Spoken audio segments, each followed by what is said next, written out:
सुप्रभात बच्चों, मैं सुनीता खरे एसकेएम पब्लिक स्कूल से हिंदी की क्लास में आप सभी का स्वागत करती हूँ, अभिनंदन करती हूँ।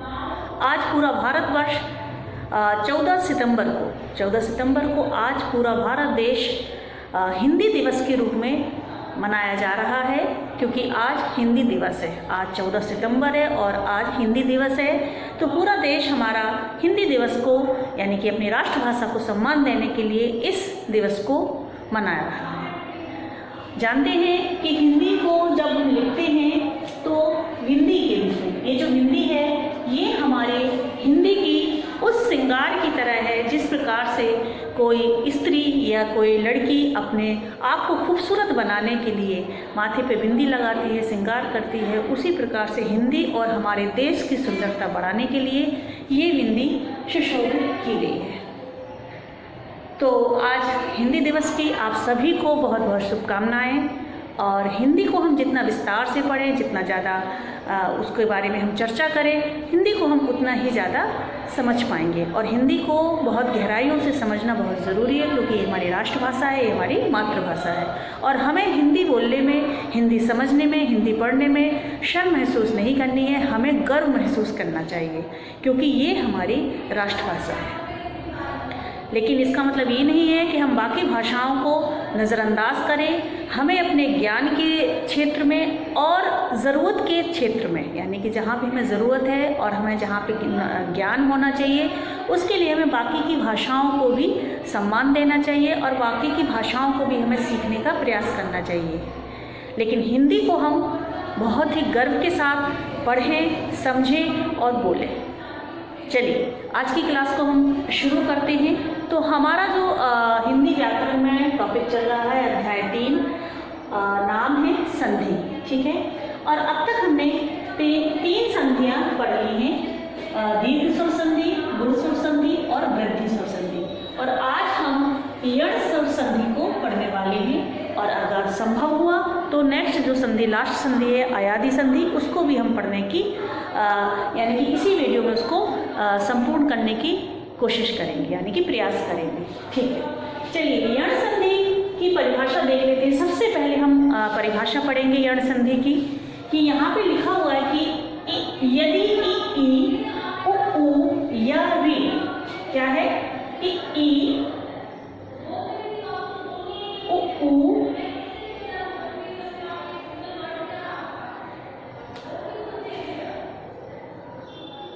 या री, ठीक है ना। ये सब क्या है, ये हमारे स्वर हैं। तो ई उ या री के बाद कोई अन्य स्वर आए, यानी कि उसके बाद कोई अन्य स्वर आए तो उनके स्थान पर या वा रा हो जाता है, यानी कि जब इनमें बदलाव होता है, यानी कि इनका जब इनसे मिलान होगा। अब तक हमने क्या पढ़ा, हमारा जो फॉर्मूला है वो क्या है कि पहले शब्द का आखिरी वर्ण और दूसरे शब्द का पहला वर्ण जब आपस में मेल करता है, यानी कि जब उनमें परस्पर मेल होता है, तो जो विकार उत्पन्न होता है वो संधि कहलाती है, यानी कि इनका जब प्लस होगा तो वो संधि कहलाएगी, ठीक है। अब तक हमने यही चीज़ पढ़ी है, तो फॉर्मूला भी यही है, बट इसका कुछ चेंजेस हैं, यानी कि कुछ इसके नियम में बदलाव है, उसे हम जरूर ध्यान देंगे इस परिभाषा के आधार पर, ठीक है। तो ये जो हमारा फार्मूला है, फार्मूला वही है कि पहले शब्द का आखिरी वर्ण और दूसरे शब्द का पहला वर्ण, इतना तक ठीक है। लेकिन अभी तक हमने जो पढ़ा था, अभी तक 3 संधियों में हमने पढ़ा था कि जब पहले शब्द का कोई बदलाव होगा, पहले शब्द का जब कोई बदलाव होगा, चलिए पहले इसको समझ लेते हैं अच्छी तरह से। पहले हम इस परिभाषा को ही समझ लेते हैं। यहाँ फॉर्मूला वही रहेगा, पहले शब्द का आखिरी वर्ण, दूसरे शब्द का पहला वर्ण, लेकिन इसका क्या नियम बदला है वो हम आगे पढ़ेंगे। पहले हम इस परिभाषा को अच्छी तरह से समझ लेते हैं कि यदि ई यानी कि ई उ या री के बाद कोई अन्य स्वर आए, यानी कि कोई दूसरा स्वर आए, यानी कि ई और ई के बाद यहाँ पे कोई से भी स्वर हो सकते हैं, जैसे आ हो सकता है और उ हो सकता है, ए आई ओ औ, इस तरह से जो भी स्वर है वो कोई से भी स्वर हो सकते हैं। बट इसमें अगर ई यानी कि हमारे जो पहले वाले शब्द में लास्ट वर्ड में ई है तो उसकी जगह पर यहाँ पर प्लस में ई नहीं होगा, यानी कि छोटी बड़ी नहीं होगा, क्योंकि अगर छोटी बड़ी ये होगा तो ये दीर्घ संधि में चला जाएगा, यानी कि फिर वो दीर्घ संधि बन जाएगी। क्योंकि दीर्घ संधि में हमने क्या पढ़ा था कि जब ई का ई से मिलान होगा या ई का ई से मिलान होगा, यानी छोटी ई का बड़ी ई से होगा या बड़ी ई का छोटी ई से होगा या बड़ी बड़ी ई का होगा या छोटी ई का होगा, यानी कि चारों कंडीशन में हमारा जो परिणाम आएगा यानी कि जो हमारा रिजल्ट बनेगा वो बनेगा बड़ी ई, यानी दीर्घ ही आएगा। तो यहाँ पे सेम स्वर नहीं होंगे, जब यहाँ पे ई होगा तो यहाँ पे अन्य दूसरे स्वर होंगे, बट ये चीज़ नहीं होगी।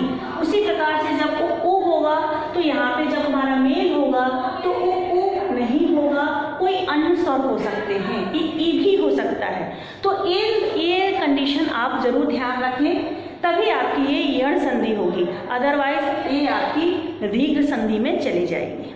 तो ये इसकी परिभाषा की जो वास्तविकता है, यानी कि इसका जो वास्तविक अर्थ है वो यही है कि जब ई का या ऊ का या री के बाद कोई अन्य स्वर आए तो उसके स्थान पर जो अब चेंजेस होंगे, यानी कि जो बदलाव होगा वो क्या होगा वो भी देख लेते हैं।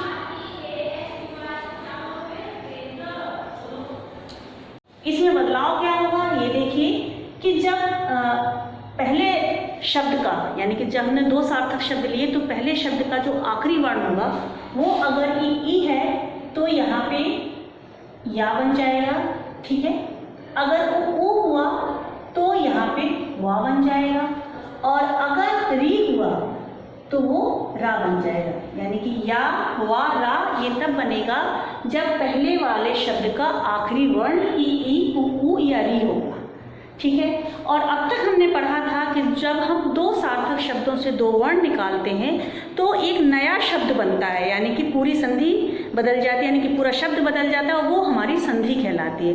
बट इसमें ऐसा नहीं है, इसमें क्या है कि जब हम दो सार्थक शब्द लेंगे, ठीक है, जब हम दो सार्थक शब्द लेंगे और पहले शब्द का आखिरी वर्ण और दूसरे शब्द का पहला वर्ण, जब इन दोनों का हम मिलान करेंगे तो जो बदलाव होगा यानी जो चेंज होगा वो हमारे सिर्फ पहले वाले शब्द में होगा, ठीक है ना। पहले वाले शब्द में बदलाव होगा, ये वाला हमारा जो शब्द है वो ज्यों का त्यों रहेगा, यानी कि इसमें कोई बदलाव नहीं आएगा। दूसरे वाले शब्द में कोई बदलाव नहीं होगा, पहले वाले शब्द में बदलाव होगा।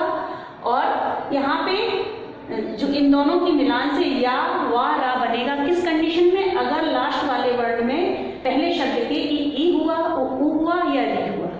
कैसे होगा चलिए उदाहरण के साथ देखते हैं। हमने दो सार्थक शब्द लिए हैं, अति धन अधिक, दोनों शब्द हमारे सार्थक हैं, अति धन अधिक। अब हम इनकी संधि विच्छेद करके देखेंगे और फिर देखेंगे कि ई के बाद जो या बनता है वो किस प्रकार से बनता है, किस प्रकार से उसमें बदलाव आता है। फॉर्मूला क्या है हमारा, पहले शब्द का आखिरी वर्ण और दूसरे शब्द का पहला वर्ण। ये फॉर्मूला अब तक चला आया है, यहाँ भी चलेगा, बट अब तक की संधियों में हमने पढ़ा था कि जो पहला सार्थक शब्द है और दूसरा सार्थक शब्द है, दोनों के पहले और आखिरी वर्ण से जो बदलाव होगा वो एक अलग से जो शब्द बनेगा उसमें भी परिवर्तन होगा, यानी कि एक नया शब्द हमारे सामने बनकर आएगा, वो संधि कहलाएगी। बट इसमें क्या है कि हम पहले वाले शब्द का आखिरी वर्ण लेंगे, दूसरे वाले शब्द का पहला वर्ण लेंगे, लेकिन जो बदलाव होगा वो सिर्फ पहले वाले शब्द में ही होगा, दूसरे वाला शब्द ज्यों का त्यों रखा जाएगा, यानी कि इस वाले शब्द में कोई चेंजेस नहीं होंगे, कोई बदलाव नहीं होंगे, बट पहले वाले शब्द में बदलाव होगा, ठीक है। इसके आधार पर हम इसको बना के देखते हैं संधि को। यहाँ देखिए अब इसमें क्या है, इसमें हम इसका आखिरी वर्ण निकालेंगे। आपको पता ही है कि ये अ है, फिर इसमें छोटी की मात्रा लगी है, फिर ता है, तो आखिरी वर्ण हमारा क्या होगा, छोटी ई होगा। आखिरी वर्ण जो हमारा होगा वो छोटी ई होगा। अगर आपको समझ में नहीं आ रहा है या आपको विश्वास नहीं हो रहा तो आप वर्ण विच्छेद करके देख लीजिए। अब तक हमने आपको आखिरी वर्ण निकालने के लिए वर्ण विच्छेद करना बताया है, फिर संधि को तोड़ के संधि विच्छेद करना भी बताया है, लेकिन अब हम सिर्फ आपको संधि करना ही बताएंगे। वर्ण विच्छेद अगर आपको समझ में नहीं है तो वर्ण विच्छेद भी आप खुद कीजिए और संधि विच्छेद तो आपको खुद ही करना है। चलिए, तो यहाँ पे मैंने आपको छोटी निकाली है और यहाँ पे हमारा जो पहला वर्ण है वो क्या है, वो है छोटा आ। दोनों का हमने जब प्लस किया तो क्या बन के आया, क्या चेंज होगा हमारा, या।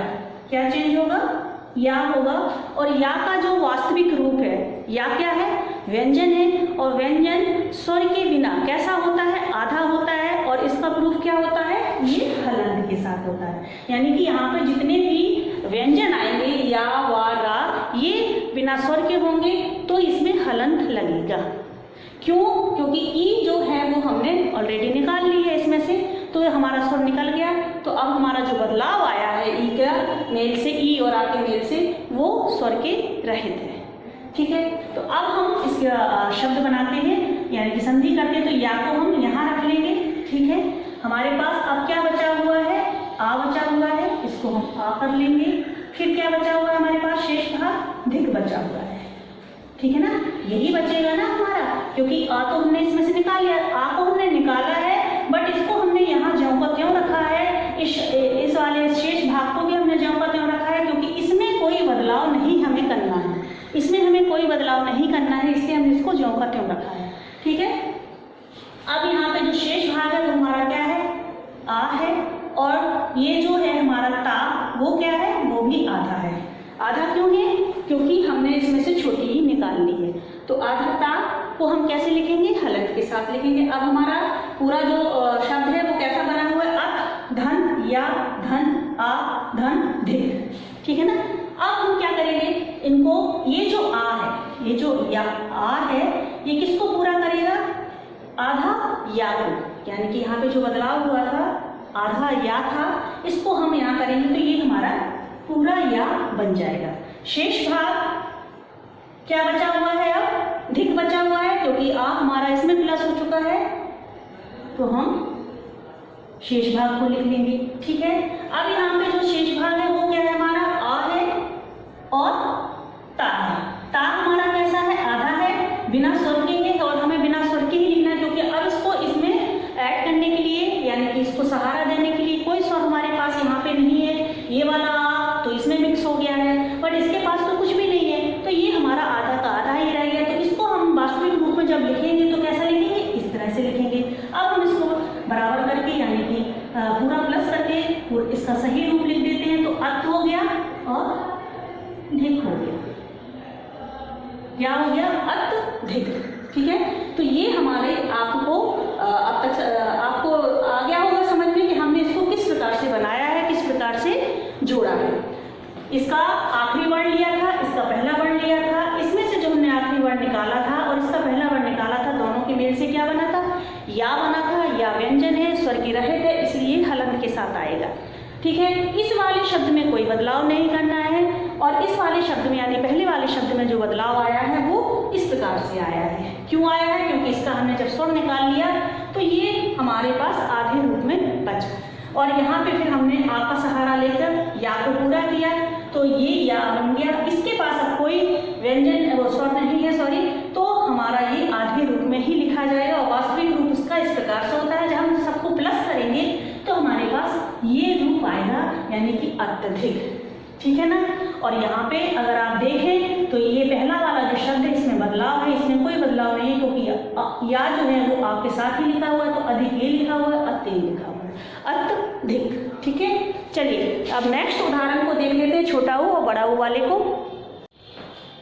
हमने यहाँ पे दो शब्द लिए हुए हैं, मधु, धन, आचार्य, और ये दोनों ही शब्द हमारे सार्थक शब्द हैं। आचार्य मीन्स होता है शिक्षक, गुरु, और मधु मीन्स होता है मीठा, मधुर। ठीक है, तो दोनों ही हमारे सार्थक शब्द हैं। अब हमें क्या करना है कि पहले वाले शब्द का आखिरी वर्ण निकालना है और दूसरे वाले शब्द का पहला वर्ण निकालना है, उसी फॉर्मूले के अनुसार। तो पहले वर्ण का हमारा आखिरी वर्ण कौन सा होगा, यहाँ पे क्या लिखा हुआ है, मधु लिखा हुआ है। अगर आपको समझ में आ रहा है तो ठीक है, अगर नहीं आ रहा है तो वर्णचित कर लीजिए कि ये माँ है, तो माँ को अगर हम बिना हलंत के साथ लिखेंगे, इसका मतलब स्वर रहेगा, तो इसमें अ है, फिर धा है, और धा के बाद फिर ये छोटा ऊ है। ठीक है ना, इसका मतलब ये है कि ये छोटा ऊ की मात्रा इसमें लगी हुई है। तो जब हम आखिरी वर्ण निकालेंगे वो हमारा क्या होगा, छोटा ऊ होगा। क्या होगा? छोटा ऊ होगा, ठीक है ना। और इसका हमें पहला वर्ण लेना है, पहला वर्ण हमारा क्या है? आ है।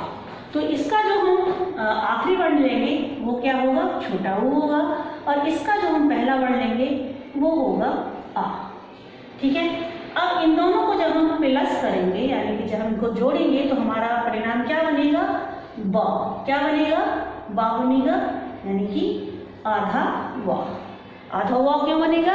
क्योंकि ये स्वर के रहित है, ये बिना स्वर के ये व्यंजन है, और व्यंजन का वास्तविक रूप जो होता है वो इस प्रकार से होता है, ठीक है। अब हम इसकी संधि करेंगे तो सबसे पहले तो हम वा को रख लेंगे, फिर हमारे पास जो शेष भाग है यहाँ पे वो क्या है? माँ है और धा है। ये धा क्या है? हमारा आधा है, क्योंकि हमने इसमें से छोटा ऊ निकाल लिया हुआ, तो हमारा ये मध हो गया और ये वा हो गया। अब यहाँ पे क्या है? क्या बचा है हमारा? ये हमने किससे जोड़ा था? इसको आ से जोड़ा था, तो हम आ को ज्यों का त्यों रख लेंगे। फिर हमारा जो शेष भाग बचा हुआ है वो है चार्य, तो हम चार्य को लिख लेंगे, ठीक है।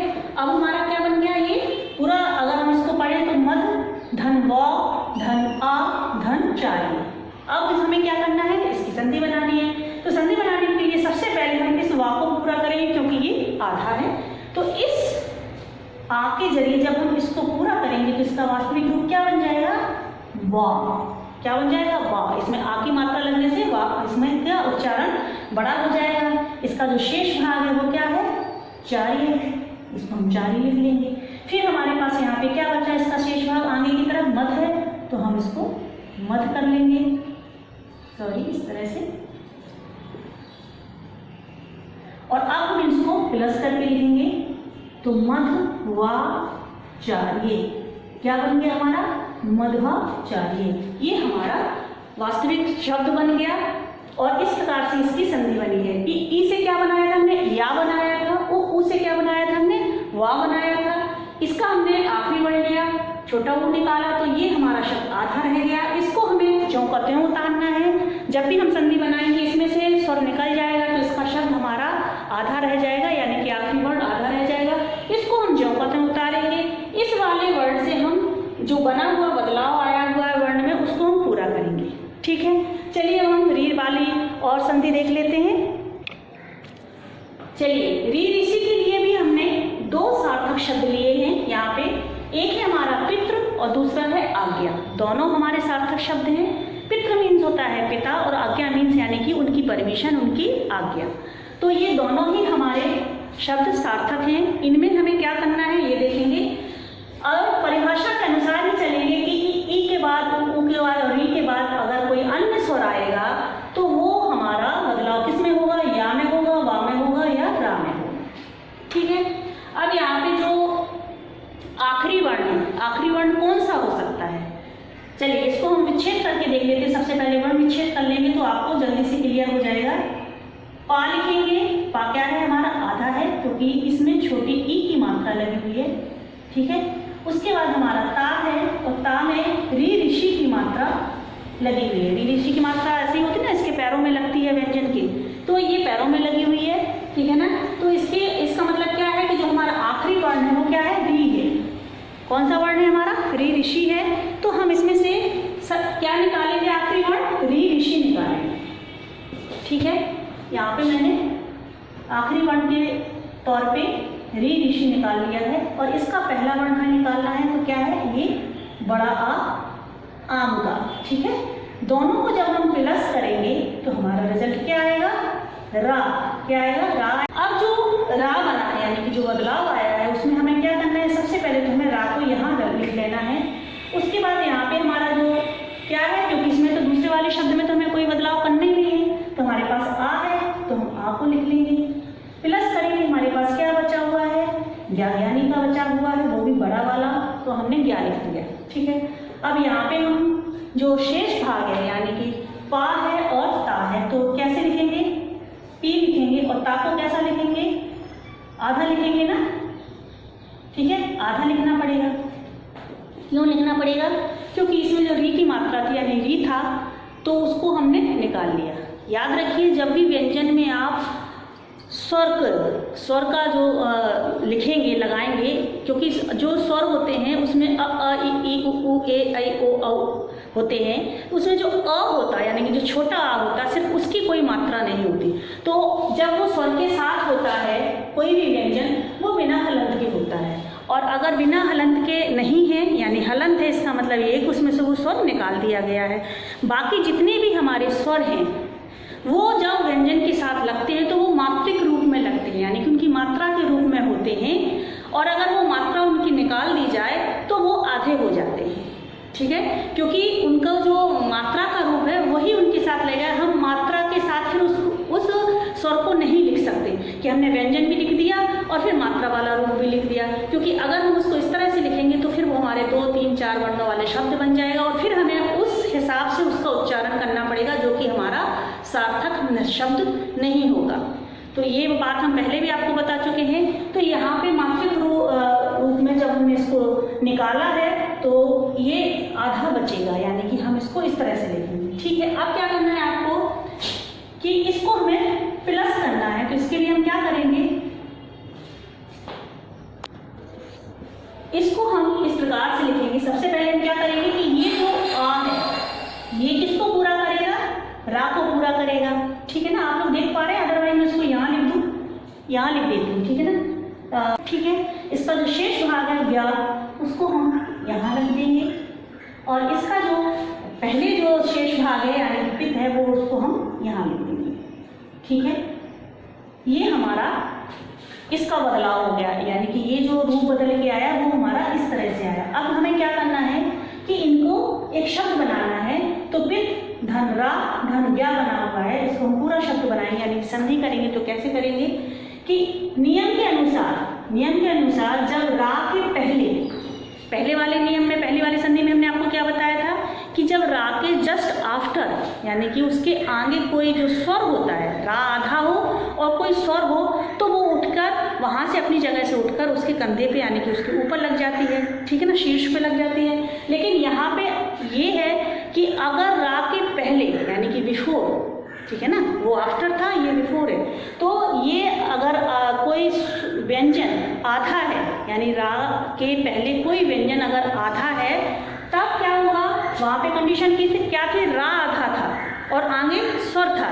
यहाँ पे क्या है, रा पूरा है बट इसके जो व्यंजन है वो आधा है, तो ये इसके पदेन रूप में यानी कि इसके पैरों में आके लग जाएगी, यानी कि इसका पदेन रूप बन जाएगा रा का। ठीक है, अब कैसे बनेगा, तो रा और ता, रा और ता को मिला के क्या बनता है, त्रा। क्या बनता है, त्रा, त्रा त्रिशूल का। ठीक है ना, तो ये चीज हम यहाँ पे बनाएंगे। पा लिखेंगे, ता लिखेंगे, ता में हम रा का जो पदेन रूप है वो लिखेंगे, और फिर हमारा क्या हो जाएगा, रा का रूप कैसा है, बड़ा रा के रूप में है ना, तो इसको पित्रा कर देंगे और इसको ज्ञा कर देंगे, पित्रा यानी कि पिता की आज्ञा। बन गया ना सही रूप। तो ये आप स्क्रीनशॉट ले लीजिए और अच्छी तरह से इसको समझ लीजिए, और यहाँ हमारी यण संधि संपूर्ण यानी कि कंप्लीट हुई। ठीक है।